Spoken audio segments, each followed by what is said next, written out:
News Kadapa MP YS Avinash Reddy PA Raghava Reddy తొలి రోజు విచారణ పూర్తయింది. తిరిగి రేపు ఉదయం 10 గంటలకు మళ్లీ విచారణకు హాజరవ్వాల్సిందిగా పోలీసులు రాఘవరెడ్డికి సూచించారు. తొలి రోజు విచారణలో రాఘవరెడ్డి తమకు సహకరించారని రాఘవరెడ్డి న్యాయవాది ఓబుల్రెడ్డి వెల్లడించారు. రేపు ఉదయం కూడా రాఘవరెడ్డి విచారణకు హాజరవుతారని ఓబుల్రెడ్డి తెలిపారు.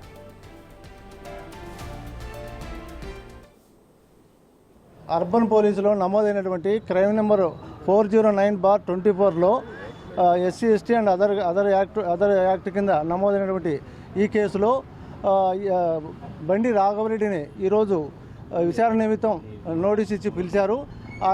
ఉదయం నుంచి సాయంత్రం వరకు విచారణ జరిగింది.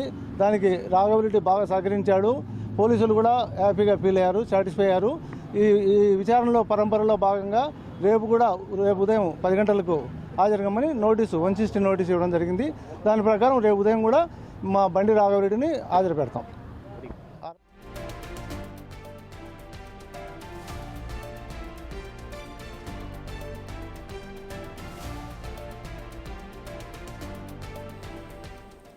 ఇక Kadapa MP YS Avinash Reddy PA Raghava Reddy తొలి రోజు విచారణ పూర్తయింది. ఈ రోజు విచారణకు రాఘవరెడ్డి సహకరించారని చెప్తున్నారు. అలాగే రేపు ఉదయం 10 గంటలకు మళ్లీ విచారణకు రావాల్సిందిగా పోలీసులు రాఘవరెడ్డికి సూచించారు.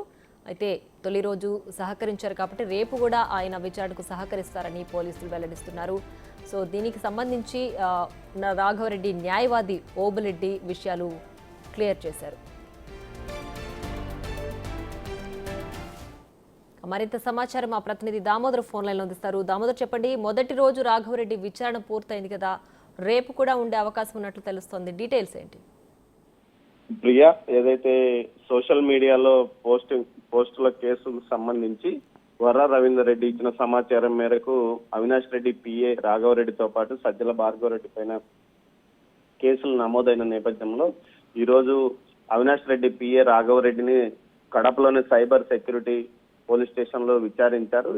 ఈ క్రమంలో ఏదైతే పులివెందుల డిఎస్పీ మురళీ నాయక్ తో పాటు అడిషనల్ ఎస్పీ ప్రకాష్ బాబు కూడా విచారణలో పాల్గొన్నారు. ఈ సందర్భంగా ఏదైతే రాఘవరెడ్డి విచారణకు పూర్తిగా సహకరించాడంటూ అతని న్యాయవాది మీడియాకు తెలిపారు. మొత్తం మీద ఈ రోజు సాయంత్రం వరకు 6 గంటల వరకు విచారణ కొనసాగింది. రేపు కూడా విచారణకు రమ్మని ఆదేశించడంతో రేపు కూడా విచారణకు హాజరవుతారని న్యాయవాది తెలిపారు. అంతేకాకుండా ఈ సందర్భంగా న్యాయవాది మాట్లాడుతూ ముఖ్యంగా ఏదైతే పోలీసులు అడిగిన సమాచారం మొత్తం రాఘవరెడ్డి ఇస్తున్నాడు, అందువల్ల ఎలాంటి ఇబ్బందులు తలెత్తలేదని కూడా తెలియజెప్పారు. మరోవైపు ఏదైతే రాఘవరెడ్డి ఇచ్చిన సమాచారంలో మరికొంతమంది కీలకమైన వ్యక్తుల పేర్లు కూడా బయటకు వచ్చాయి. వారికి కూడా నోటీసులు ఇచ్చే అవకాశం ఉందని కూడా తెలుస్తుంది. మొత్తం మీద ఉదయం 10:30 గంటల నుంచి సాయంత్రం 6 గంటలకు పైగా విచారణ కొనసాగింది. విచారణలో సైబర్ క్రైమ్ వారితో పాటు ఇటు పోలీసు ఉన్నతాధికారులు కూడా పాల్గొన్నారు. మొత్తం ఈ విచారణ అంతా రికార్డ్ చేశారు. రేపు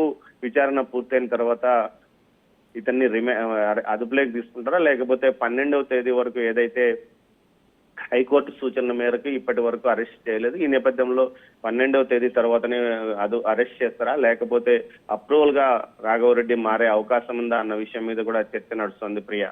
right Damodar, thanks for the updates.